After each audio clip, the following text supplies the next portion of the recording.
So for problem 101 on chapter 10, we have a roll of toilet paper with a force applied and a torque of friction opposing it. And we also are given the torque of friction, the moment of inertia, the radius, and the force applied for how much time. So first we're going to set our down as the positive. So that way the torque of friction is going to be a negative.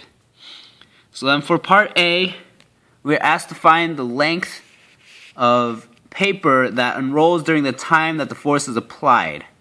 So first we're going to use our sum of torques equation. So sum of torques equals the torque of the force minus the torque of friction equals I alpha.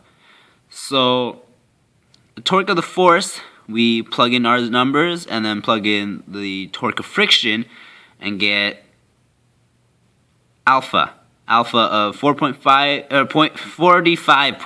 radians per second squared. And now we move on to finding the amount of radians traveled. So then we can just use kinematics equations, and then we get 38.8 radians traveled.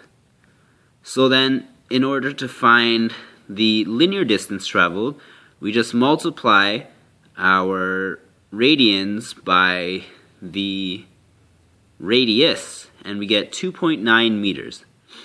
So for part B, we are now trying to find the length of paper that unrolls from the time the force ends to the time when the roll has stopped moving. So we're trying to find the distance, the amount of paper unrolled after this.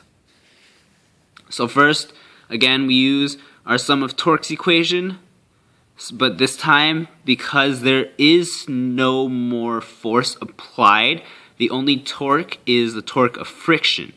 So the torque of friction equals I alpha, substitute in our values, and we get alpha of 37.9 radians per second squared.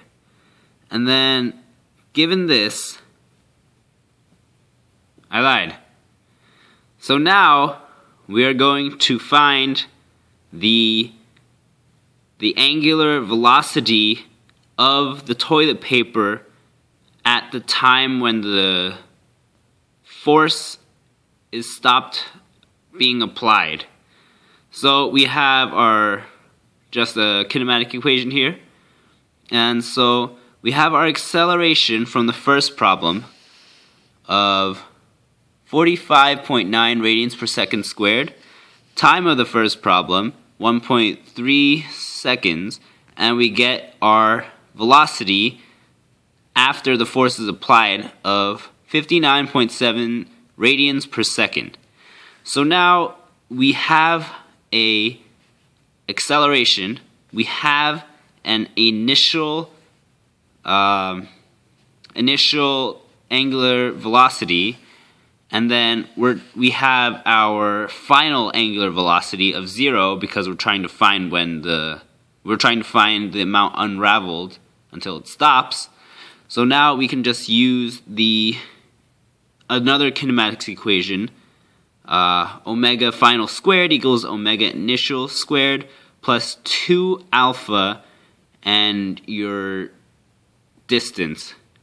So then we substitute all our values in and we get our distance of 47.0 radians.